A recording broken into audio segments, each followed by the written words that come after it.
Kenapa? Sama. Assalamualaikum warahmatullahi wabarakatuh.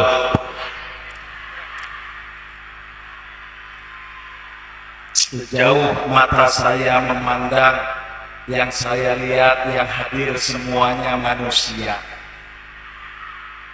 Tapi yang saya dengar telinga yang jawab salam cuma 5 orang. Ada 3 golongan orang yang tidak wajib salam dijawab. 3 golongan yang tidak wajib jawab salam.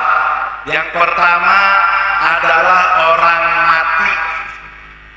Yang kedua orang gila. Yang ketiga orang budek.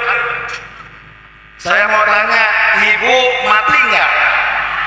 Kalau mati pasti di kuburan. Ibu gila nggak? Karena cantik-cantik. Yang ketiga jangan-jangan budek ini. Ayo buah salak, buah pepaya. Yang jawab salam kompak saya doakan jadi orang kaya. Giliran kaya amin semua. Assalamualaikum warahmatullahi wabarakatuh.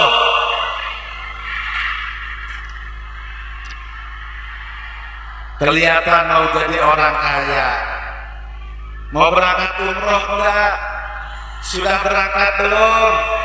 Belum berangkat? Mau berangkat? Sudah daftar? Silahkan bermimpi. Insya Allah yang hadir di sini semuanya bisa berangkat umroh. Pakai duit, bukan pakai amin.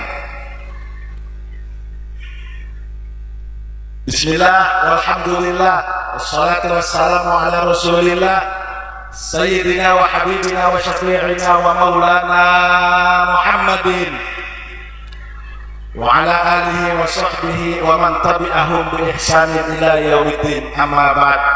Subhanaka la ilma lana illa 'allamtana innaka antal alimul hakim. Qala rabbi shrah li sadri amin wa yassir li amri wahlul 'uqdatam min lisani yafqahu qawli. Amma ba'd. Hadratil mukarram yang mulia, para alim, para ulama, para kiai, para masyayikh, wabil khusus pengasuh pondok pesantren Darul Ma'arif. Emang tadi saya ngomong apa? Mulut-mulut siapa? Saya sengaja ngetes kuping ibu masih nyambung enggak? Nyambung? Bagus. Pengasuh pesantren Darul Ma'rifat Pak Kiai Haji Syu'eb. Betul? Pak Kiai Haji Syu'eb Sofian Riyadi. Takut kalau salah nama urusannya berabe. Yang saya hormati Dewan Pembina YPI Darul Ma'arif Kiai Sofian. Darul Ma'rifat, kamu sih nggak ngasih tahu aku. Pondok pesantren Darul Ma'rifat Dewan Pembinanya. Ibu sini mantap-mantap ya, ngajinya nggak ada yang tidur ya. Bener nggak? Biasa kalau saya nyebut ayat aja ibu-ibu anteng, matanya tertutup, tunduk ke bawah. Pulang-pulang ada bekas pulau. Ibu-ibu di sono, di sini mah nggak jauh beda. Yang saya hormati Dewan Pembina YPI Darul Ma'rifat Kiai Sufyan, Kiai Haji Junaidi MM, Haji Asep Rianto Syarif, Haji Erhanadi SPD, Bapak Saparudin Ustadz Ibrahim Al-Banjari. Yang saya hormati Kepala Kementerian Agama Kabupaten Lampung Utara. Yang saya hormati Forkopincam Abung Tinggi. Yang saya hormati Pak Kapolsek Bukit Kemuning. Yang saya hormati Rois Surya dan Ketua Tanfiziyah PCNU Lampung Utara. Yang saya hormati Ketua MWCNU se-Lampung Utara, Ketua Lajna dan Badan Otonom NU Cabang Lampung Utara, Ketua pengurus partai politik yang hadir, yang tak hadir nggak usah disebut. seluruh jajaran asatid dan asatidah Pondok Pesantren Darul Ma'rifat, wabil khusus kepada guru saya Al-Mukarram Kiai Haji Imam Murtado. Saya nggak nyangka pengasuh Pondok Pesantren Asidikia 11 Wai Kanan hadir. Tahu beliau hadir, saya nggak mau datang. Bener Pak Kiai, beliau tahu kartu saya di pondok nggak pernah ngaji, kerjaannya main bola. Pak Kiai kok sampai bisa jadi penceramah, itulah karena berkah guru.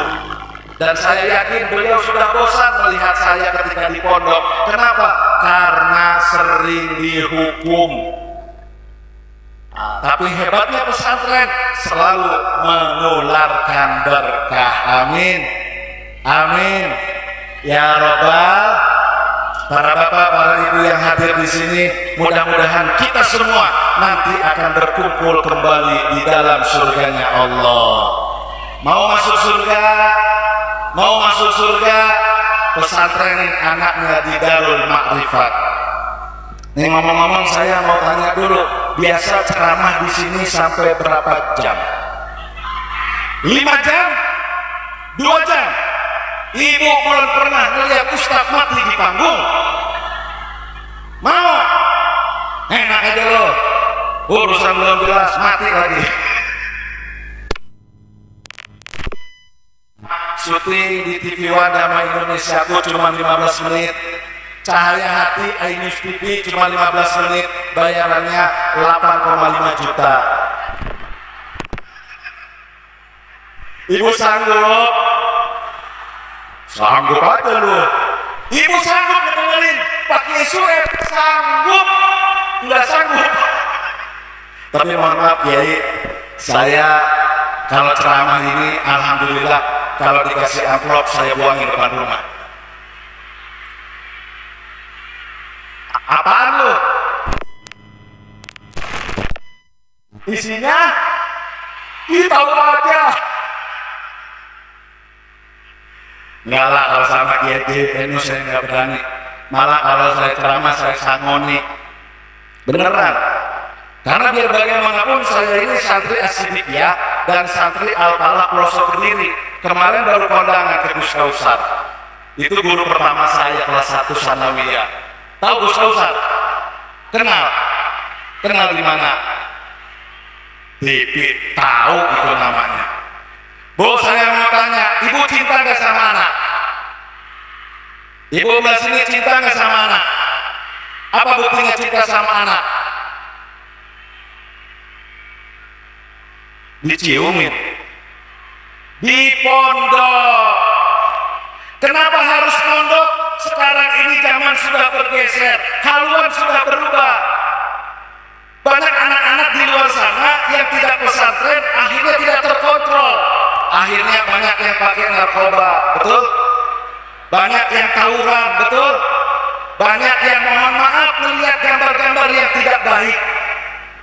Dan pesantren inilah kawah candra di muka untuk mendidik anak-anak. Ibu minimal ketika ibu meninggal nanti ada yang mendoakan. Siapa? Waladin sholihin alladzi yad'ulah, anak soleh yang doain ibu. Betul apa betul? Begitu ibu meninggal, bapak meninggal, anak datang dari mana-mana ketika dia pernah pesantren, ketika dia pernah mondok. Bapak meninggal, dibuka itu penutupnya oleh kain batik, lalu dibaca oleh dia surat Yasin. Bismillahirrahmanirrahim. Yasin wal Qur'anil Hakim, innaka laminal mursalin ala siratim mustaqim.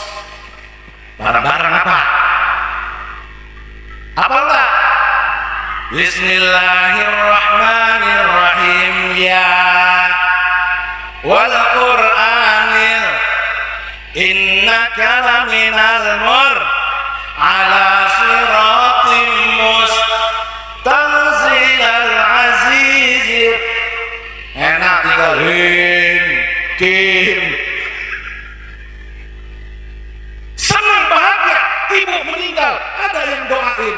Tidak perlu harta, tidak perlu uang, apalagi jabatan.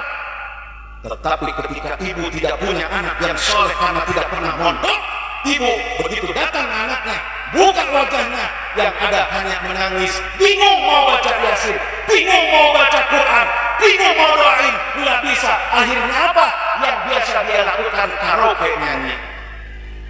Bapaknya meninggal, bukan dinyanyiin, bukan dingajiin, malah nyanyiin. Pak, kemana, kemana, kemana?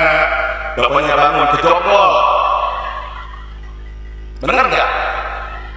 Dan ketika ibu pesantrenin anak, jelas harus pesantren ke pondok-pondok Ahlus Sunnah wal Jamaah berasaskan Nahdlatul Ulama. Betul? Dan Pak Kiai Suhaib alhamdulillah ngajarin kita untuk dekat dengan para ulama. Enak kalau punya anak pesantren. Dan orang-orang pesantren itu nggak pernah ada yang tawuran, betul nggak? Nggak pernah ada yang pakai narkoba. Paling banter dia budikan, tahu budikan? Apa kalau di sini? Burik, koreng. Ente pernah korengan? Kelihatan dari muka-mukanya. Tapi nggak ada peduli.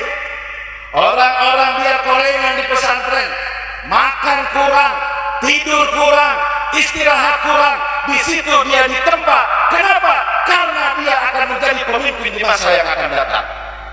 Kita punya wapres adalah santri Al-Mukarram Kiai Haji Ma'ruf Amin. Betul nggak? Pesantren itu serba bisa, katanya anak-anak kreatif. Saya dulu waktu pesantren, ketika bikin Indomie ada 15, enggak ada piring, enggak ada nampan, ada ember bekas ngepel, dipakai. Bener Pak Kiai? Boleh tanya nih sama kecewa nganyut. Bener nggak? Kalian pengen bikin minum, enggak ada gelas, enggak ada teko, pakai apa? Ember, gua tahu, pakai budikan. Dan orang-orang pesantren itu akhlaknya luar biasa. Bagi mereka bukan hanya menjaga ilmu, tapi menjaga akhlak. Saya dulu waktu pesantren, tanya Pak Kiai Imam Murtado, di depan pondok pesantren Asyidiqiyah Pusat itu ada kolam. Kiai dulu nggak naruh koi, naruhnya ikan mas, ikan gurame. Saya sama Ustaz Somad satu masa, beliau kelas 1, saya kelas 2, lagi badung-badungnya, lapar makan, belum ada makanan, duit nggak punya, punya kiai kita goreng. Dan yang lebih hebatnya, ikan ada 4, kita goreng 2, yang 2 kita kasih bunyai jazilah. Begitu Abah Yai tanya, kemana ikan saya?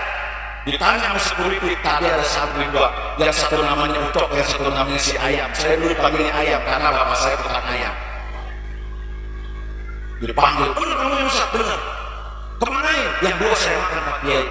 Yang 2 kemana? Dikasih bunyai. Kata bunyai, udah jangan dimarahin, saya juga ngerasain. Taktik Pak Kiai, tapi jangan ditiru. Ntar ayamnya Kiai Soeb potong lagi. Tuh, kalau anak-anak santri begitu. Anak santri, Masya Allah, kalau doain orang tua sampai nangis Bu. Boleh tanya, apalagi kalau kiriman belum datang ya. Ya Allah, kasih orang tua saya rezeki. Karena kalau dia punya duit, pasti saya dikirimin nggak telat ya Allah. Tuh, bener ya Bu? Dan bapak saya dulu, anaknya 4. Adik saya yang bungsu belum lahir. Yang 3 pesantren, saya dengan yang nomor 3, saya nomor 2, kakak saya nomor 1 di Al-Wasilah di Taman Kota. Saya dengan adik saya di Asyidiqiyah. Adik saya kelas 1 sanawiyah, saya kelas 3 sanawiyah. Bayaran berapa? Lebih banyak. Tapi apa kurang duit? Enggak. Apa kurang rezeki? Enggak, kebayar. Tanya nih, Pak, kalau mondokin anak rezekinya susah apa gampang? Gampang, benar nggak? Allah sudah jamin. In tansurullah yansurkum wa yuthabbit aqdamakum. Kalau kau nolong agama Allah, kau akan ditolong. Anak 3 bayaran nggak ada yang nunggak, cuma telat. Oke, saya mohon maaf. Tahu kelihatan bukan tukang nunggak. Tapi nggak apa-apa. Pak Kiai mah ikhlas. Yang penting ibu mondokin anaknya. Dan Pak Kiai nggak mungkin melaporin ibu ke polisi gara-gara belum bayaran, ada nggak? Nggak ada, cuma orang tuanya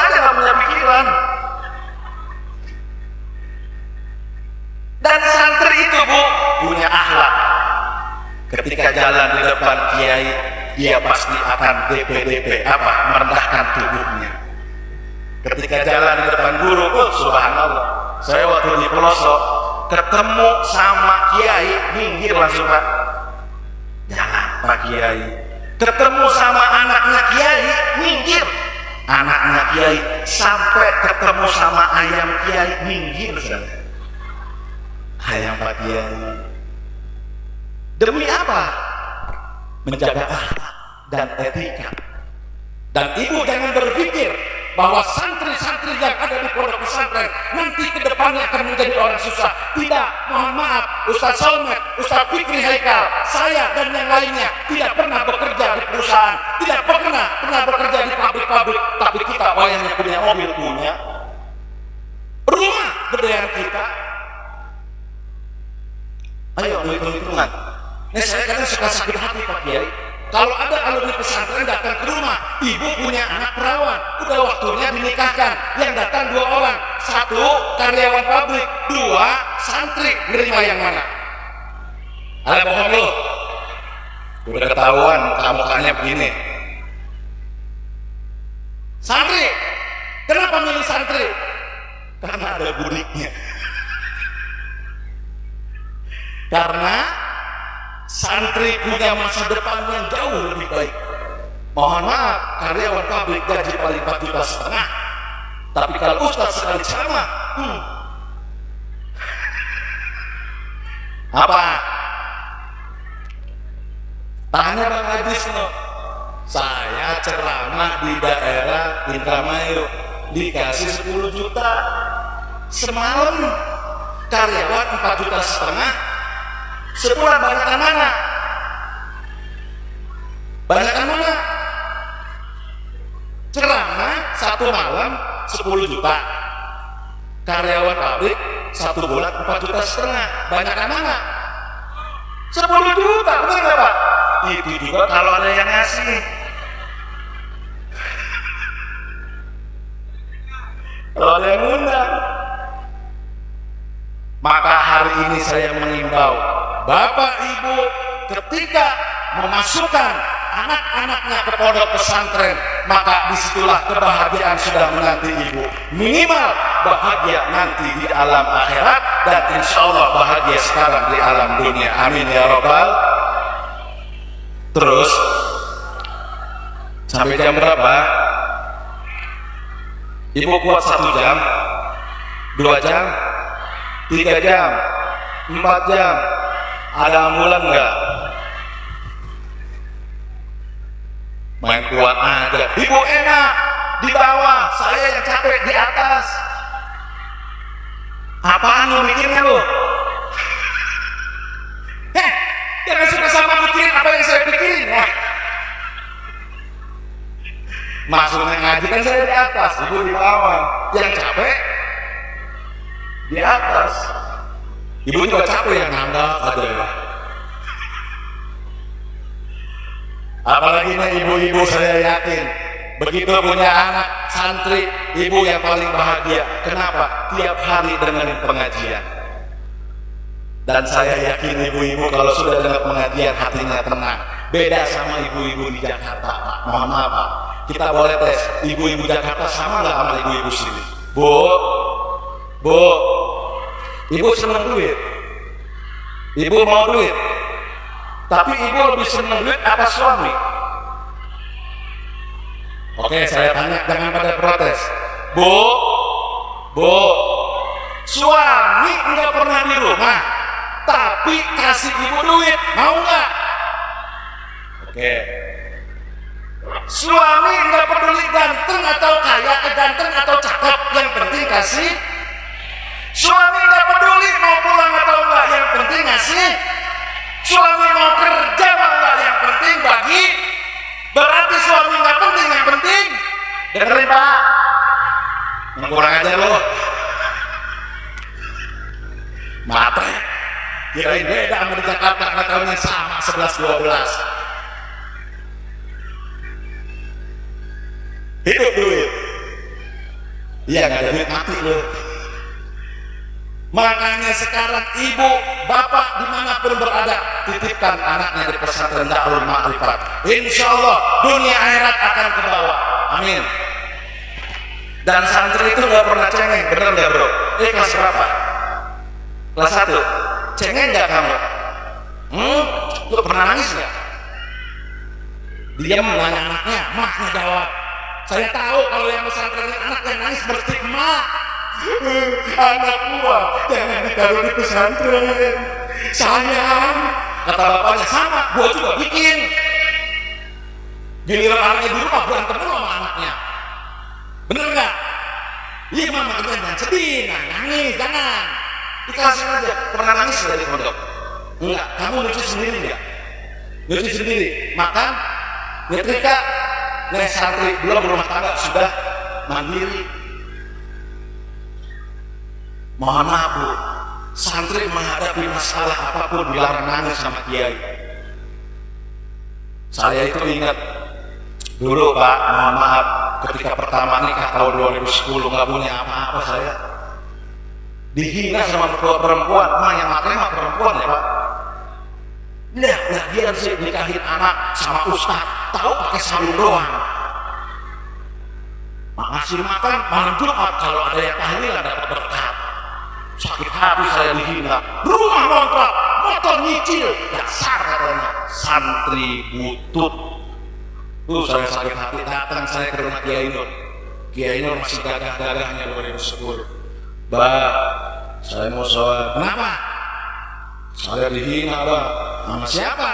Mertua. Kenapa emang? Nggak punya rumah. Lah, santri kok cengeng. Digituin saya. Nggak usah takut, urusan rumah urusan Allah, urusan mobil urusan Allah, urusan kendaraan urusan Allah. Kamu baca selawat Fatih setiap malam sampai 4 bulan. Apa yang kamu cita-citakan pasti punya. Tuh kalau kiai pak, kiai saya pesantrennya 11, nggak pernah yang namanya ngeluh kerja, enggak, kerjanya pakai sarung doang. Maka anaknya banyak, alhamdulillah. Gimana nggak banyak, pulang ceramah tinggal buka, ya.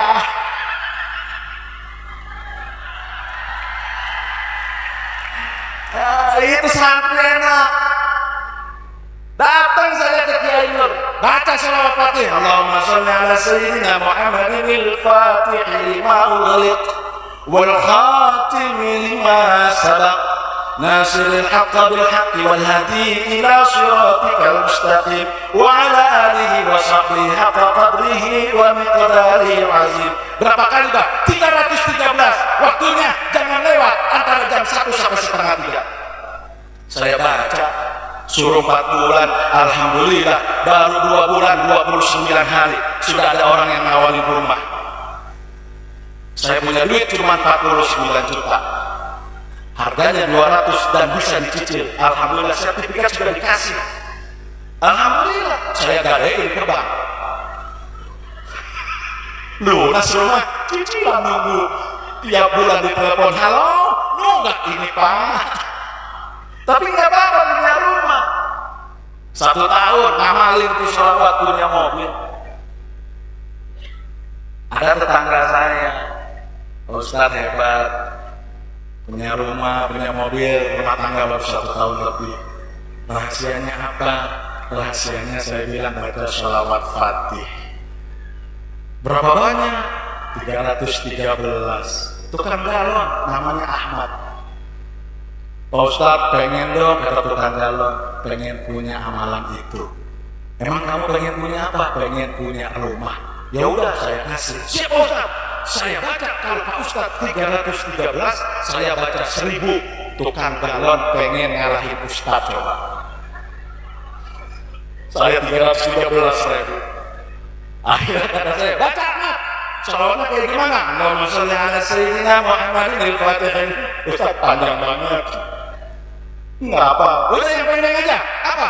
Allahumma sholli ala sayyidina Muhammad wa ala ali sayyidina Muhammad.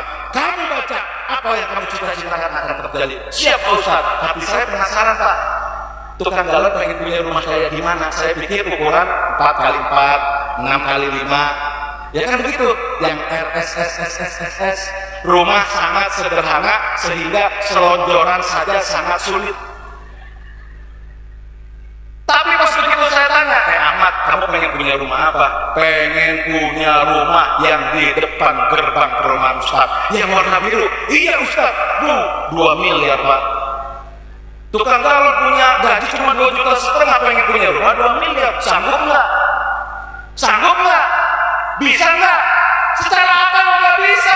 Gaji cuma 2,5 juta, kali setahun 30 juta, kali 10 tahun cuma 300. Sampai kapan tuh? Sampai botak sariawan juga susah.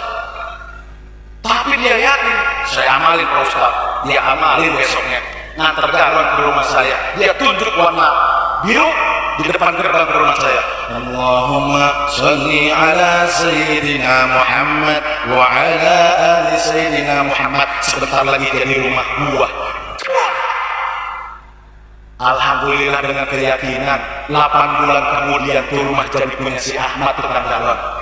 Berkah selama. Tidak ada yang tak mungkin bagi Allah. Bagaimana caranya Pak Ustaz? Ternyata dia nikahin anak yang punya rumah. Bener nggak Pak? Dengerin dulu cerita gua. Orang dia pengen punya bukan pengen beli. Lu sih. Oh santri dilawan, bener nggak? Cuma hati-hati Bu. Kalau suami ibu jalan sama ibu, nunjuk-nunjuk baca sholawat, hati-hati takut nunjuk janda. Jangan nunjuk-nunjuk lu, udah tahu amalan Ustaz Hasan. Tuh. Makanya mudah-mudahan santri itu akan selalu terdepan dan menjadi orang yang paling sukses di dunia akhirat. Jangan takut santri, jangan takut kalian wahai santri. Kalian adalah masa depan bangsa. Kamu tahu junior saya Gus Sikdam di pelosok, mobilnya Rubicon, mobilnya BMW Pajero, karena apa? Nyantri. Bang Haji Sekadap hebat karena apa? Punya pesantren. Walaupun mukanya begitu.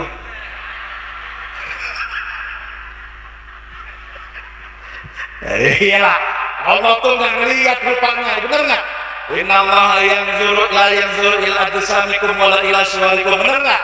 Allah tuh nggak lihat rupanya, biar kata jambul kuning sisa cebok nggak bersih, tapi kalau hatinya bersih, insya Allah jadi orang yang mulia. Makanya udah cukup ya, nggak usah panjang-panjang.